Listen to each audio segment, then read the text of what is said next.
अब हम लोग डिस्कस करेंगे phase difference between reflected wave and incident wave and phase difference between transmitted wave and incident wave when light wave falls on the boundary separating two medium.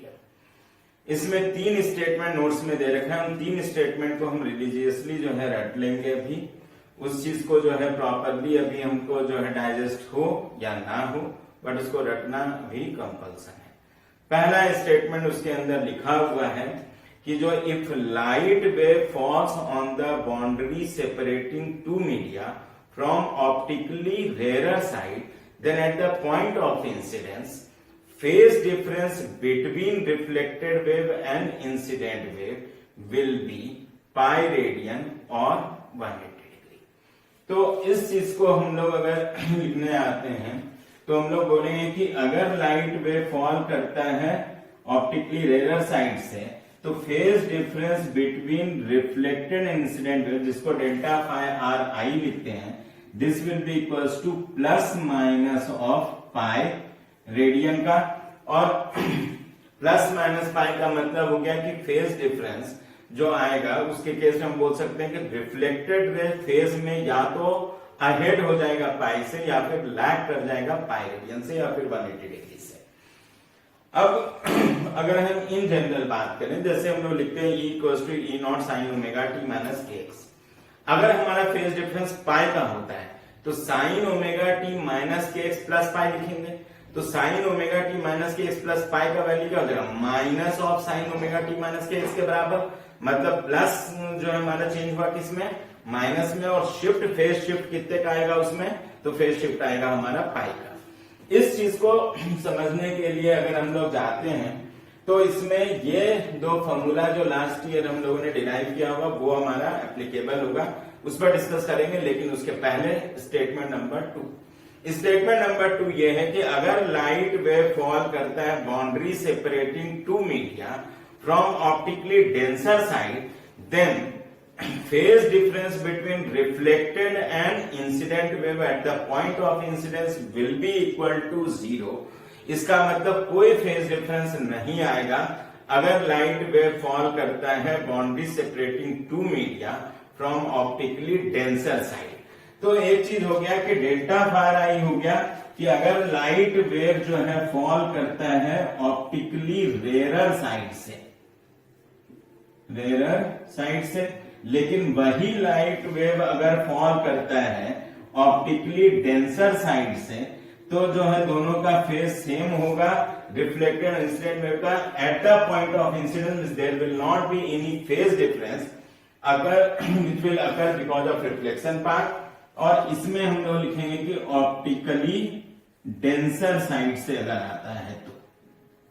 अब इस चीज को समझने के लिए जो लास्ट ईयर हम लोगों ने वेव में पढ़ा होगा और डेरिवेशन किया होगा कि अगर एक हम थिन वायर लेते हैं, थिक वायर लेते हैं, उसका जो है मास पर यूनिट लेंथ वगैरह गिवन होगा और मान लेते हैं कि फिर हम इसको अगर कोई वेव पल्स प्रोड्यूस करते हैं या वेव यहाँ पे हम लोगों ने जनरेट करा तो इंसिडेंट वेव आया, कुछ पार्ट रिफ्लेक्ट होता है, कुछ पार्ट ट्रांसमिट होता है। इस तरफ के मीडियम में उसका speed of propagation of wave v1 ले लेते हैं, इधर हम लोग ले लेते हैं v2। तो ये इक्वेशन वैलिड होगा हमारा जब भी हमारा इंसिडेंट रिफ्लेक्टेड और ट्रांसमिटेड वेव का बात करेंगे एट अ बाउंड्री। तो इसमें एक चीज लिया कि अगर मान लो कि हम बोलते कि ये इंसिडेंट वेव जो है रेयर साइड से आ रहा है तो इस मीडियम में वेव स्पीड हमने कितना लिया? v1 और इस मीडियम में वेव स्पीड हमारा v2। ये रेयर साइड है तो अगर ये रेयर साइड होगा और ये हमारा डेंसर साइड होगा तो एक बात तो क्लियर है यहाँ पे कि जो v1 will be greater than v2। अगर v1 ग्रेटर देन v2 तो हम इस केस पे बात करें ऑप्टिकली रेयर साइड से अगर फॉल कर रहा है तो v1 बड़ा हुआ v2 से। अगर v1 बड़ा होता है v2 से तो अगर हम यहां जाएंगे तो v1 बड़ा है v2 से तो ये माइनस में आ गया। जब हम एम्पलीट्यूड का बात करते हैं तो एम्पलीट्यूड है क्या? वो है मैक्सिमम डिस्प्लेसमेंट वेक्टर क्वांटिटी के हिसाब से हम बात करेंगे। तो ये जब हम बात करेंगे तो जब हम बोलेंगे कि v1 बड़ा है v2 से तो minus of some constant value into ai आया। मतलब अगर एम्पलीट्यूड ऑसिलेशन ए आई ऊपर की तरफ है तो ए आर उसकी वजह से किधर हुआ, माइनस में हो गया नीचे, तो उन दोनों के बीच में फेज शिफ्ट कितने का आ गया, तो फेज शिफ्ट आ गया हमारा 180 डिग्री का। लेकिन अगर हम बोलते भाई कि जो ये मीडियम है हमारा डेंसर मीडियम और ये मीडियम है हमारा रेयर मीडियम, तो उस केस में V1 बड़ा होता, V1 छोटा होता है V2 से। अगर V1 छोटा है V2 से तो उस केस में हम लोग बात करेंगे कि ये वाला जाएंगे तो V1 is less than V2, ये वाले पॉजिटिव आएगा, plus some constant into AI, मतलब AI अगर ऊपर के डायरेक्शन में तो AR भी उसकी वजह से क्या होगा, ऊपर के डायरेक्शन में होगा। दोनों के बीच में कोई फेज का शिफ्ट नहीं हुआ and phase difference comes out to be what, 0।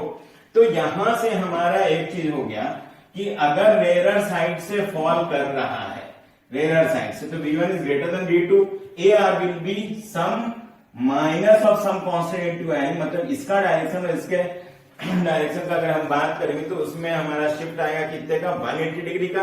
लेकिन अगर वही हम बात करते हैं कि V1 is less than V2 तो हमारा ये वैल्यू प्लस ऑफ AI होगा, मतलब AR और AI के का जो हम बोलेंगे डायरेक्शन हमारा सेम रह गया। और उसके बेसिस पे अगर हम लोग जाते हैं तो उस केस में डेल्टा फाई आर आई का वैल्यू क्या हो गया, 0 हो गया। तो ये दो स्टेटमेंट आप रट लोगे। वैसे जिन लोगों ने लास्ट ईयर वेब में ये डेरिवेशन नहीं किया होगा उनके लिए आज का स्टूडेंट टास्क बोल लो या होमवर्क बोल लो कि आपको ये दोनों जो हम लोगों ने इक्वेशन लिखा हुआ है AR और AI के बीच के रिलेशन का और AT और AI के बीच के रिलेशन का, इसको आप लोगों को आज डिराइव करना है। और किसी दिन अगर हमको टाइम मिलता है तो आज से यू कि उसको कैसे हम डिराइव कर सकते हैं। लेकिन बिफोर दैट कि मैं आपको कोई भी हिंट दूंगा, चूंकि ये 11th क्लास में किया हुआ चीज है, इसको जो है हम लोग डिराइव करेंगे खुद से। नहीं हो रहा है, कहीं पे नहीं मिल रहा है आपको पढ़ने के लिए, तो use Google Baba and derive it. ठीक है, अभी के लिए तो ये हो गया। और उसके बाद फिर मैं इनको ऐसे छोटा सा का डेरिवेशन कोई बड़ा नहीं है, बहुत सिंपल सा होगा, उसका डेरिवेशन को करके आप रखना। अभी ये दो स्टेटमेंट और तीसरा स्टेटमेंट अब आते हैं। वो स्टेटमेंट ये दे रखा है कि लाइट वेव हमारा बाउंड्री सेपरेटिंग टू मीडिया पे जो है फॉल करता है, चाहे रेयर साइड से चाहे डेंसर साइड से। There will not be any phase difference between transmitted and incident wave. इसका मतलब सीधा सा हम तीसरा स्टेटमेंट क्या बोलेंगे, तीसरा स्टेटमेंट है कि whether light wave falls on the boundary separating two media from rare side और optically denser side, phase difference between transmitted wave and incident wave will be equals to 0, means delta phi ti comes out to be equal to 0। ये हमेशा मतलब transmitted wave and incident wave at the point of incidence अगर हम बात करेंगे तो हमारा उनके बीच में कोई फेज डिफरेंस नहीं होगा। That transmitted wave will be in the same phase with incident wave at the point of incidence. अब यहां से ये चीज है कि अगर हम इस वाले इक्वेशन के हिसाब से चाहते हैं तो चाहे वो रेयर साइड से चाहे डेंसर साइड से जाए, इस वैल्यू कहीं माइनस तो है नहीं, ये हमेशा ही क्या रहेगा, पॉजिटिव रहेगा। मतलब AT जो हम बात करेंगे उस वेक्टर का और AI वेक्टर जो होगा दोनों का प्लस साइन के साथ आ रहा है, ये भी प्लस ऑफ AI, मतलब जो भी डायरेक्शन इसका होगा वही डायरेक्शन इसका होगा।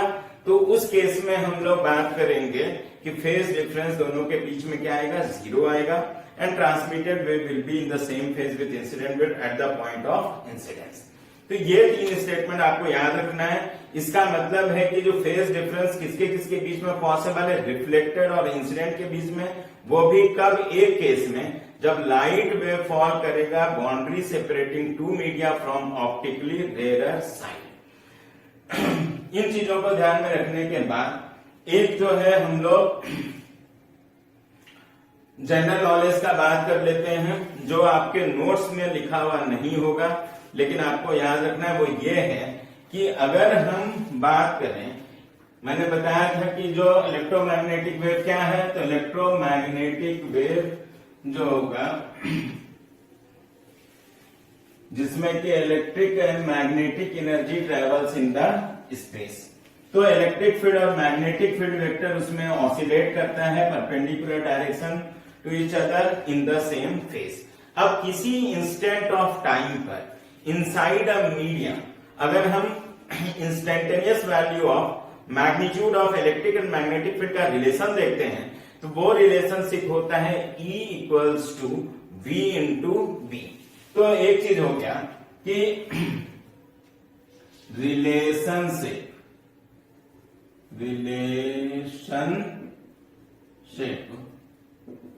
between the magnitude of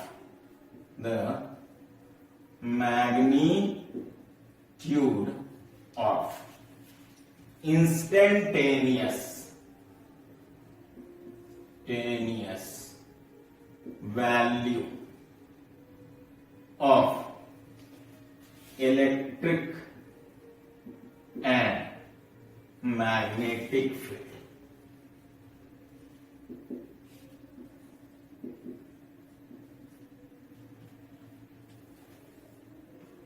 inside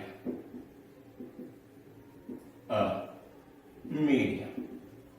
तो वो रिलेशन है E equals to V into B, जहां पे हम लोग बात करेंगे V क्या रिप्रेजेंट करता है, तो V रिप्रेजेंट करता है speed of propagation of wave inside the medium. तो ये हो गया speed of propagation of EM wave inside the medium। अब यहां से यह आ गया। अगर हम लोग इस चीज का बात करते हैं कि जो E इक्वल्स टू हम लोगों ने क्या लिखा था, E इक्वल्स टू हमने लिखा था E naught sine omega t minus k x. अगर इलेक्ट्रोमैग्नेटिक वेव ट्रेवल कर रहा है अलोंग पॉजिटिव एक्स एक्सिस का डायरेक्शन में, और B को हमने लिखा था B not sine omega t minus k x. तो इसका मतलब ये हो गया कि अगर हम E के जगह E naught sine omega t minus k x देते हैं, B के जगह B not sine omega t minus k x, तो हमारा जो रिलेशनशिप आता है उससे आ गया कि E by B equals to हम क्या लिख सकते हैं, E naught by B naught equals to V के बराबर। V हो गया speed of propagation of wave inside the medium. तो इससे हमारा ये डब्बा कंप्लीट होता है, जिसमें हम लोग बोल सकते हैं कि relationship between peak value of electric and magnetic field जो आएगा इनसाइड द मीडियम वो हो जाएगा मेरा E naught by V naught equals to D और E by B equals to B। और E और B क्या है, magnitude of electric and magnetic field at an instant of time. अगर हम फ्री स्पेस का बात करते हैं तो वही B के जगह पे हम क्या लिख सकते थे, C लिख सकते थे। तो अगर हम बात करते हैं इनसाइड फ्री स्पेस, हमारा यही रिलेशनशिप जो हो जाएगा, this relationship will be nothing but, हम लोग लिख सकते हैं यहां पे कि E by B equals to E naught by B naught equal to C, और same thing we can write that E equals to C into B, and अगर हम लोग लिखें तो E naught equals to C into B not.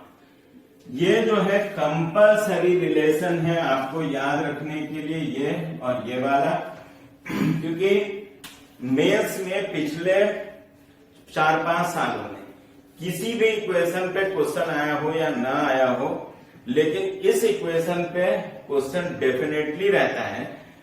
B not का value दिया रहेगा, बोलेगा कि ई नॉट का वैल्यू निकालो, या ई नॉट का वैल्यू गिवन है, बी नॉट का वैल्यू निकालने के लिए बोलेगा क्वेश्चन के अंदर। तो ये रिलेशनशिप का यूज जो है मेंस के एक क्वेश्चन में डेफिनेटली आता है। So this is most important equation two remember for you, और इसका हम लोग फिर बाद के टॉपिक में भी यूज करेंगे, but right now you have to remember it ऐसे रिलीजियसली। तो ये हो गया हमारा रिलेशन जो हम लोग याद किए, equals to B into B inside a medium we talk about, inside free specificated B should be replace with C. ठीक है, अब हम लोग जाएंगे कुछ जनरल नॉलेज आपके नोट्स में दिया हुआ है। उन जनरल नॉलेज में पहला चीज होगा मोनोक्रोमेटिक लाइट रे, मोनोक्रोमेटिक लाइट रे या मोनोक्रोमेटिक लाइट वेव का बात करते हैं। मोनो मतलब होता है सिंगल, क्रोमा मतलब होता है कलर। तो मोनोक्रोमेटिक लाइट वेव का मतलब हो गया ऐसा लाइट वेव जिसमें सिंगल कलर होगा।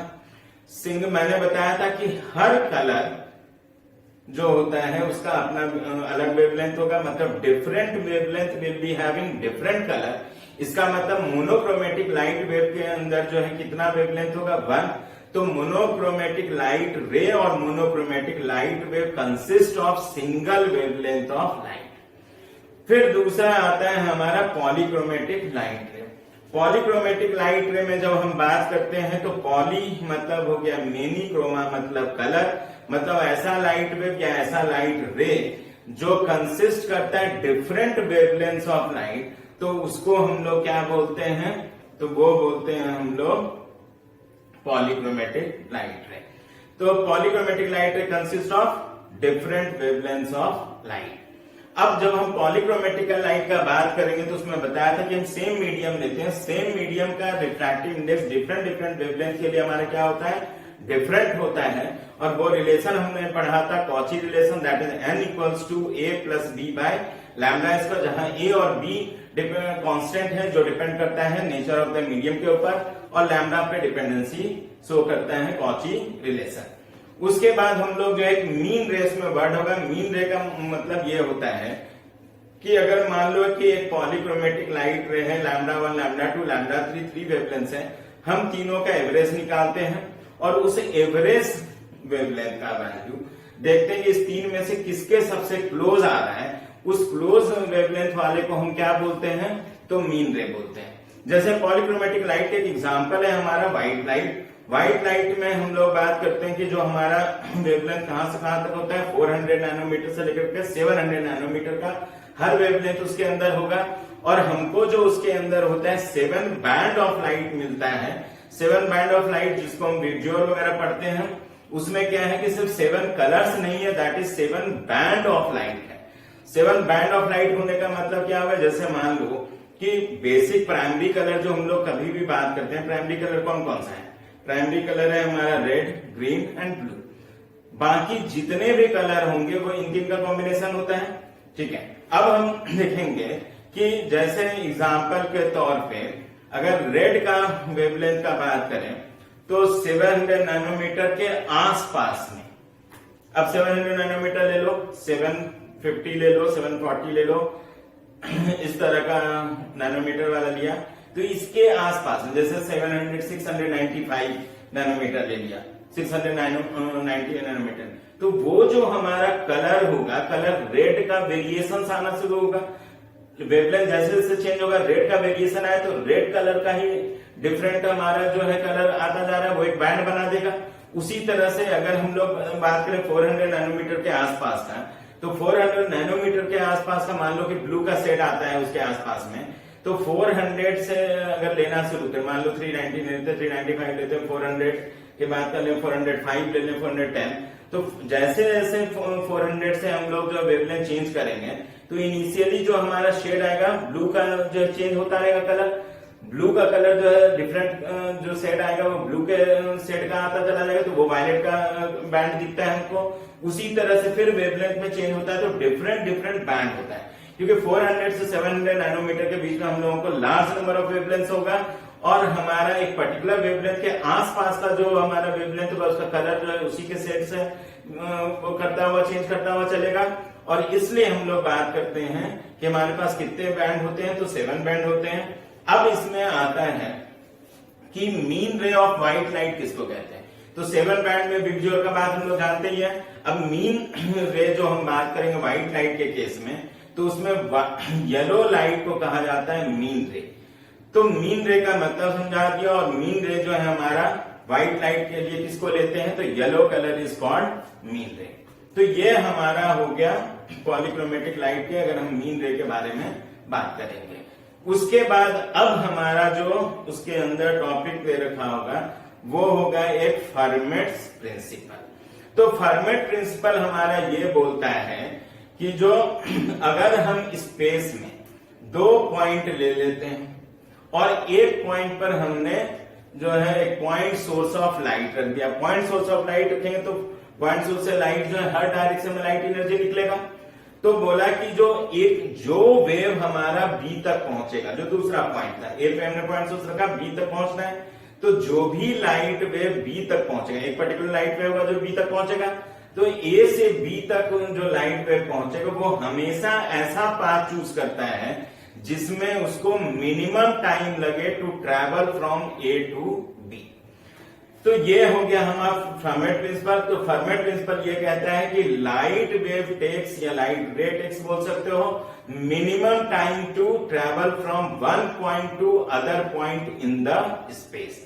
तो लाइट वेव और लाइट रे ऑलवेज टेक्स और will take path so that time to travel from one point to other point will be minimum। तो इस चीज को हम लोग कौन सा प्रिंसिपल बोलते हैं? Fermat principle. और फर्मेट प्रिंसिपल को यूज करके जो है laws of reflection, laws of refraction का जो हम बात करते हैं, तो एक लॉ ऑफ रिफ्रैक्शन है angle of incidence equal to angle of reflection, और लॉ ऑफ रिफ्रैक्शन में एक लॉ है स्नेल्स लॉ ऑफ रिफ्रैक्शन, जिसमें हम बोलते हैं कि sine i by sine r equals to v1 by v2, और we can write sine i by sine r equals to n2 by n1।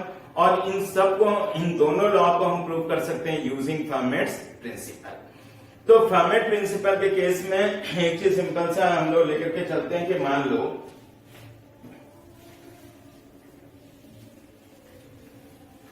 हमने एक बाउंड्री लिया, एक पॉइंट लेते हैं ए, दूसरा पॉइंट लेते हैं हम लोग बी। अब क्या है कि जो बात ये हुआ कि जब लाइट में हर डायरेक्शन में निकलेगा, एक लाइट में यहां से रिफ्लेक्ट होकर के बी तक पहुंचेगा, तो ए से निकलने वाला एक पर्टिकुलर लाइट रे होगा जो हमारा जो है आफ्टर रिफ्लेक्शन बी पहुंचे। ऐसे तो सीधा पहुंच सकता है, इसमें कोई बात नहीं है। हम किस रे का बात कर रहे हैं? वो रे जो after reflection on the boundary B तक पहुंचेगा। तो उसके लिए हम देखेंगे कि पॉइंट ऐसा हो सकता था कि ये यहां पे फॉल करके उसके बाद यहां पहुंच जाता, या फिर यहां पर जो फॉल करके इस पॉइंट ऑफ इंसिडेंस पे पहुंच करके यहां पहुंचता, या फिर ये हो सकता था कि हमारा यहां पहुंच करके इस जगह पर पहुंचता, या हो सकता था कि यहां पहुंच करके इस जगह पर पहुंचता। तो डिफरेंट डिफरेंट पाथ होता। इसमें बोला कि लाइट रे जो है वो वाला पाथ चूज करेगा जिसमें ए से बी तक पहुंचने का जो टाइम क्या होगा, मिनिमम होगा। और देखा गया ये कि ये वो वाला पाथ होगा जहां पे पॉइंट ऑफ इंसिडेंस अगर नॉर्मल लेंगे तो एंगल ऑफ इंसिडेंस और एंगल रिफ्लेक्शन का वैल्यू क्या होना चाहिए? सेम।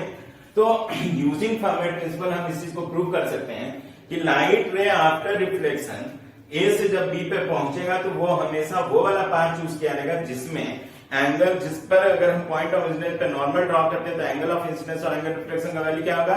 सेम होगा। और ये वो पाथ होगा जिसमें ए से बी तक पहुंचने का टाइम हमको क्या लगेगा? मिनिमम लगेगा। अगर हम उसी तरह से बात करते हैं कि जो कि ये है बाउंड्री सेपरेटिंग टू मीडिया, हमने एक पॉइंट लिया ए, इस पे एक पॉइंट सोर्स ऑफ लाइट रख दिया, यहां पे रख दिया बी, ये है हमारा जिस पर लाइट वेव को पहुंचना है आफ्टर ट्रांसमिशन। अब ट्रांसमिशन के लिए इसके पास क्या ऑप्शन होगा? यहां पे आकर के यहां पहुंच जाएगा, या फिर हो सकता है कि ये मेरा मतलब पॉइंट ऑफ इंसिडेंस चेंज कर सकता है, वो यहां आकर के यहां जा सकता है, उसी तरह से यहां जाकर के जो है ये जो है इस जगह जा सकता है, या फिर हो सकता है कि यहां जाकर के ऐसे चला जाए। ये सब different different point of incidence से होकर ट्रांसमिट होकर पहुंच सकता है।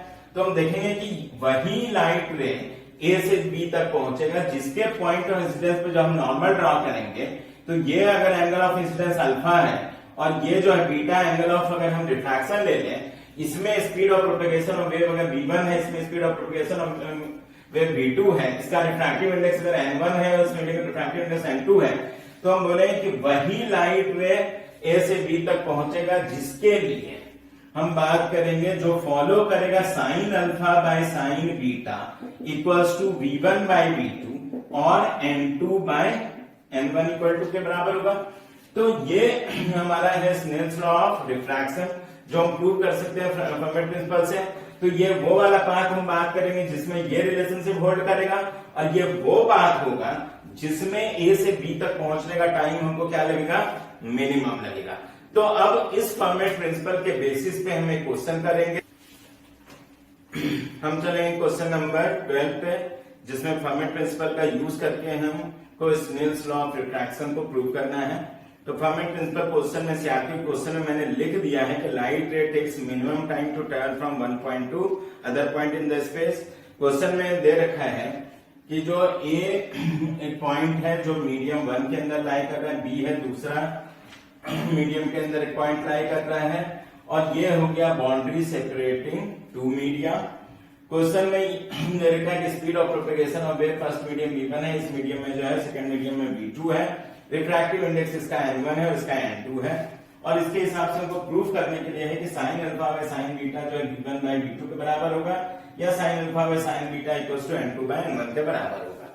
अब इस चीज के लिए फर्मी प्रिंसिपल को यूज करके हमको प्रूव करना है। अभी समझाया था कि जो लाइट वेव जो यहाँ पे ए पे पॉइंट सोर्स ऑफ लाइट को हमने प्लेस कर दिया, जिससे हर डायरेक्शन में रे निकलेगा या वेव निकलेगा, और जो है ए से सिर्फ वही लाइट वेव बी पे पहुंचेगा जो हमारा जिसके लिए हमारा जो time to travel from A to B का वैल्यू क्या होगा, मिनिमम होगा। तो बताया था लाइट यहां से आके यहां जा सकता है, या फिर पॉइंट ऑफ इंसिडेंस यहां रख करके यहां पहुंच जाता है, मतलब पॉइंट ऑफ इंसिडेंस चेंज करता हुआ हम लोग लेकर के चल सकते थे, यहां पहुंच सकता था।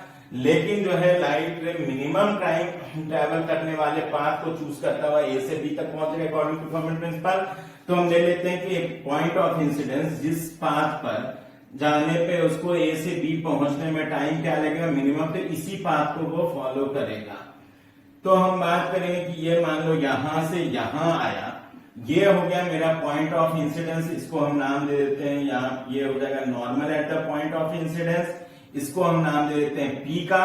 ये हो गया इंसिडेंट रे, तो यहाँ पे एंगल ऑफ इंसिडेंस अल्फा ले लिया, यहाँ पे एंगल ऑफ रिफ्रैक्शन जो है वो हमने ले लिया बीटा। अब हमको प्रूफ करना है sine alpha by sine beta equals to v1 by v2 और n2 बाय n1 के इक्वल। तो इस वाले पाथ में अगर हम बात करेंगे कि इसका जो स्पीड होगा, स्पीड ऑफ प्रोपेगेशन कितना होगा, v1 होगा, और इस वाले पाथ में अगर हम speed of propagation of wave बात करें तो कितना हो गया, v2 हो गया। अलग अलग पॉइंट ऑफ इंसिडेंस के हिसाब से हम बात कर रहे थे। तो अगर हम मान लेते हैं ये पॉइंट ऑफ इंसिडेंस है, तो यहां से यहां तक के डिस्टेंस को अगर हम x ले लें, तो जो बचा हुआ डिस्टेंस होगा यहां से लेकर के यहां तक का, वो कितना हो जाएगा, L0 माइनस x के बराबर हो जाएगा। अच्छा, लेंथ जो ट्रेवल किया है इसमें अगर यहाँ के हिसाब से जाएंगे तो वो कितना हो जाएगा, AP, और AP का वैल्यू अगर हम लोग यहाँ पे लिखें तो AP का वैल्यू कितना हो जाएगा, ये L1 square plus x square का अंडर रूट हो जाएगा, तो under root of L1 square plus x square हो गया।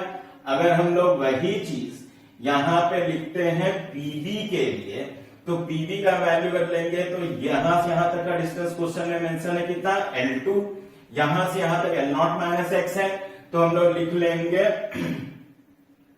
PB का वैल्यू हो गया अंडर रूट ऑफ, ये हो गया कितना, L2 square plus L0 minus x का होल स्क्वायर।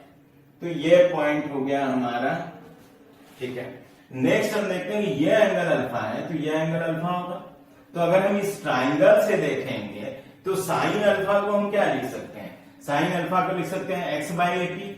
अगर हम इस वाले ट्राइंगल में, ये बीटा है तो ये बीटा होगा, और अगर हम इस वाले ट्राइंगल से जाएंगे तो साइन बीटा को हम क्या लिख सकते हैं, L0 minus x divided by PB.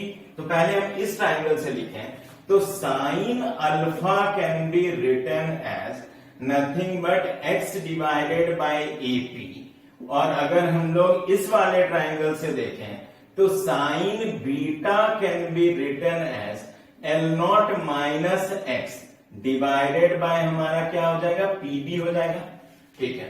तो अब इसके हिसाब से अगर हम लोग चलते हैं, यहां पे मैं लिख देता हूं मीडियम 1, ये हो गया N1 V1, और ये डब्बे को हमने यहाँ पे कंप्लीट कर दिया।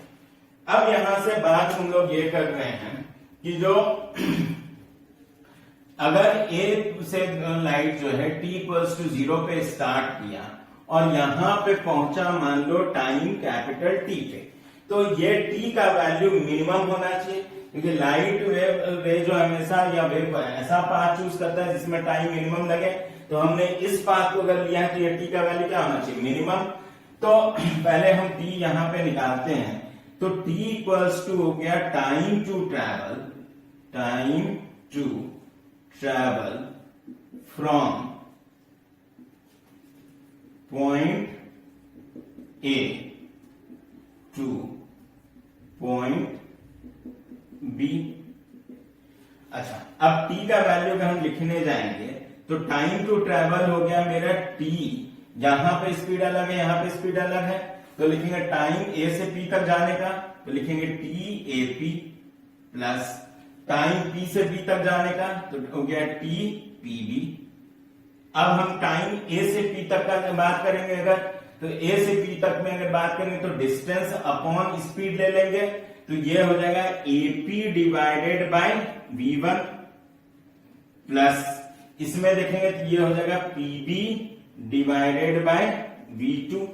अब हम ap का वैल्यू अगर पुट करें तो ये हो जाएगा यहां से under root of L1 square plus x square divided by v1 plus अगर हम pb का वैल्यू लिखें तो ये हो जाएगा under root of L2 square plus L0 minus x का whole square divided by v2।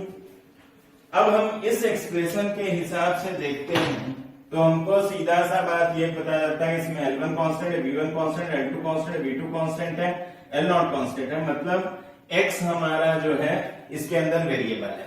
क्योंकि अगर मेरा पॉइंट ऑफ इंसिडेंस चेंज होगा तो हमारा क्या क्या चीज चेंज होगा। मान लो कि ये पॉइंट ऑफ इंसिडेंस यहाँ होता है, एक तो अल्फा चेंज हो जाता है, एक बीटा चेंज हो जाता है, और तीसरा जो है हमारा क्या चेंज होता है, एक्स चेंज होता है। तो एक्स अल्फा बीटा ये तीन वेरिएबल की तरह होगा इसमें अगर हमारा पॉइंट ऑफ इंसिडेंस चेंज होता है। तो चूंकि हमको टाइम मिनिमम का बात कर रहे हैं तो हम मैक्सिमम मिनिमम कॉन्सेप्ट का यूज करेंगे, मतलब टाइम को डिफरेंशिएट करेंगे with respect to independent variable. तो हम लोग जो है ये फोकस करेंगे कि टाइम का जो भी हम एक्सप्रेशन निकालें उसमें हमारा सिंगल वेरिएबल हो, ताकि उस वेरिएबल के रिस्पेक्ट में उसको डिफरेंशिएट करके पुट करेंगे इक्वल टू 0। तो हमारा एक बेसिक सा बात जो यहां से समझ में आया कि इस क्वेश्चन में फॉर हमारे पास एक सिंगल वेरिएबल फॉर्म में हम लोगों ने लिखा जहां पे सिर्फ वेरिएबल क्या है, एक्स है। तो इसका मतलब टाइम को डिफरेंशिएट करेंगे विद रिस्पेक्ट टू एक्स और पुट करेंगे इक्वल टू 0। तो हम लोग लिखेंगे for t equals to t minimum, हमको एक चीज है कि dt बाय dx का वैल्यू पुट करना है इक्वल टू 0 इस क्वेश्चन को सॉल्व करने के लिए। तो अब हमारा पहला काम होगा टाइम को डिफरेंशिएट करना विथ रिस्पेक्ट टू x। तो इसके लिए अब हम लोग जाएंगे डिफरेंशिएशन पे। तो डिफरेंशिएशन पे अगर हम लोग चलते हैं यहां से, तो मैं इस जगह पे करता हूं डिफरेंशिएशन वाला पार्ट। तो इसके लिए पहले स्पेस बना देता हूं आपको, ताकि समझ में आए कि हमको कहां से चीजें कहां तक लिखनी है।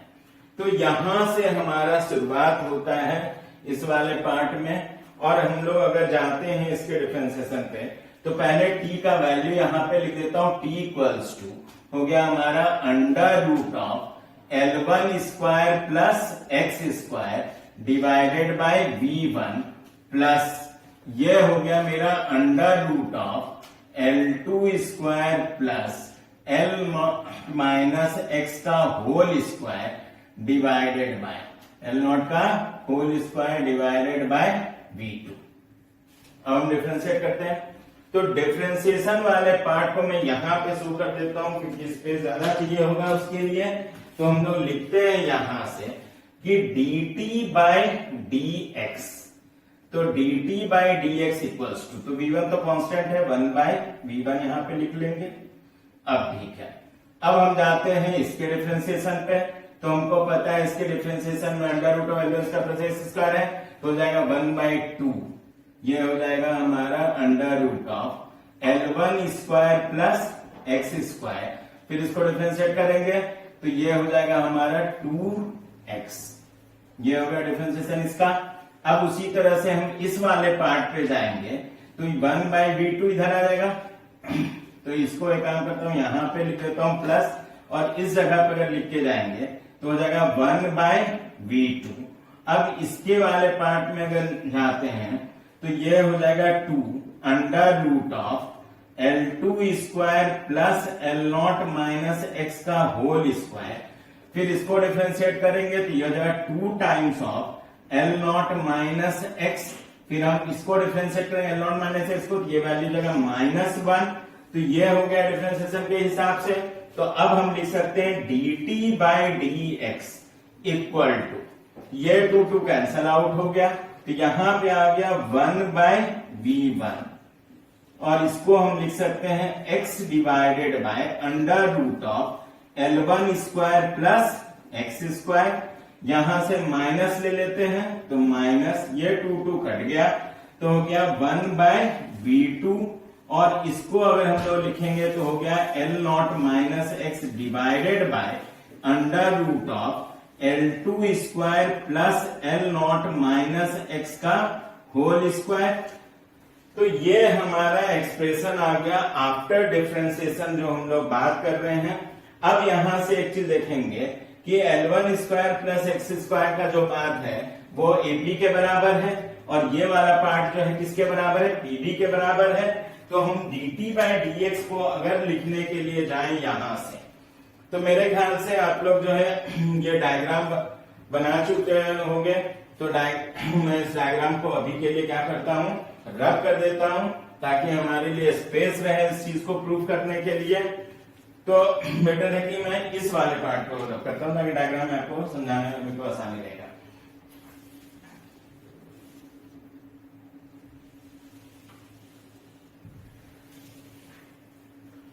अब वहां से अगर हम लोग लिख करके चलते हैं तो ये मेरा अब लास्ट पार्ट होगा।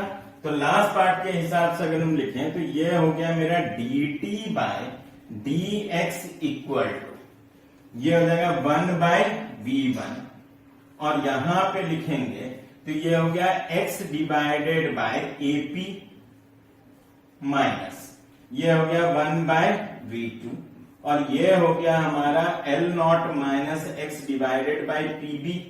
अब अगर हम यहां से देखें तो x by AP sine alpha है, L not minus x by PB क्या है, साइन बीटा है।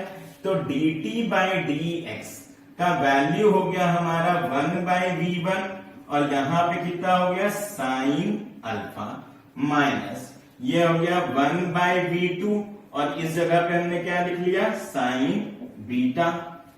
तो अब यहां से एक चीज हम लिख सकते हैं कि जब dt बाई डी एक्स हमारा 0 होगा, तो when dt by d x equal to 0, then what we can write? We can write that 1/v1 sin alpha equals to 1/v2 sin beta, और इससे हमारा हो गया कि sine alpha by sine beta का वैल्यू जो होता है that will be v1 by v2। तो हम लोग यहां से लिख सकते हैं एक चीज कि sine alpha by sine beta equals to nothing but v1 divided by v2। अब हमको एक बात और पता है कि अगर हम v को लिखते हैं तो v equals to c by n होता है। तो इसकी जगह पे हम क्या लिख सकते हैं, c बाय n1, इसकी जगह क्या लिख सकते हैं, c बाय n2। अगर उधर वाला पार्ट हो गया हमारा तो हम इस चीज को अब रब कर सकते हैं। तो मैं इस वाले पार्ट को रब कर देता हूं यहां से, और उसके बाद हम यहां पे लिख सकते हैं इस एक्सप्रेशन के बाद कि as v equals to c by n, so we can write that. तो यहां पे हम लिख लेंगे c बाय n1, यहां पे लिख लेंगे c बाय n2। तो sine alpha by sine beta का जो वैल्यू हो जाएगा वो हो जाएगा n2 बाय n1, और we can write that n1 sine alpha equals to n2 sine beta. तो ये जो हमारा इक्वेशन है 1, और ये जो इक्वेशन है 2, और ये जो इक्वेशन है 3, ये तीनों को हम क्या बोलते हैं, इन सबको हम बोलते हैं स्नेल्स लॉ ऑफ रिफ्रैक्शन। तो ये क्या कहलाता है, स्नेल्स लॉ ऑफ रिफ्रैक्शन। तो हमने using Fermat principle Snell's law of refraction को प्रूव किया। अब यहां से जो हमारा अगला चीज है समझने के लिए वो होगा कि ऑप्टिक्स को जो हम लोग जब बात करते हैं तो फिजिक्स हमारा जो हम लोग लेते हैं, फिजिक्स हमारा होता है क्लासिकल फिजिक्स और दूसरा होता है हमारा क्या, क्वांटम फिजिक्स। क्लासिकल फिजिक्स और क्वांटम फिजिक्स के हिसाब से अगर हम लोग चलते हैं तो क्लासिकल फिजिक्स जो डिस्कस करता है वो वेव नेचर ऑफ लाइट को डिस्कस करता है, जबकि क्वांटम फिजिक्स जो डिस्कस करेगा वो पार्टिकल नेचर ऑफ लाइट को डिस्कस करता है। तो क्वांटम फिजिक्स को हम लोग मॉडर्न फिजिक्स भी कहते हैं। तो एक चीज हो गया कि क्लासिकल फिजिक्स का जब भी हम बात करेंगे तो क्लासिकल फिजिक्स किस नेचर ऑफ लाइट का बात करेंगे, वेव नेचर ऑफ लाइट को डिस्कस करेगा। जब हम क्वांटम फिजिक्स पे जाएंगे तो हम किस नेचर ऑफ लाइट का बात करेंगे, पार्टिकल नेचर। इसलिए हम बोलते हैं ड्यूअल नेचर ऑफ लाइट। तो ड्यूअल नेचर ऑफ लाइट का सीधा सा मतलब हो गया कि जो अगर हम इलेक्ट्रोमैग्नेटिक वेव का बात करें या फिर लाइट वेव का बात करें तो वो क्या पोजेस करता है, ड्यूअल नेचर होगा। तो लाइट के पास हमारा वेव नेचर भी होता है और दूसरा पार्टिकल नेचर भी होता है। लेकिन क्लासिकल फिजिक्स के केस में हम किस नेचर का बात करेंगे, वेव नेचर का बात करेंगे। जब हम क्वांटम फिजिक्स का बात करेंगे तो पार्टिकल नेचर का बात करेंगे।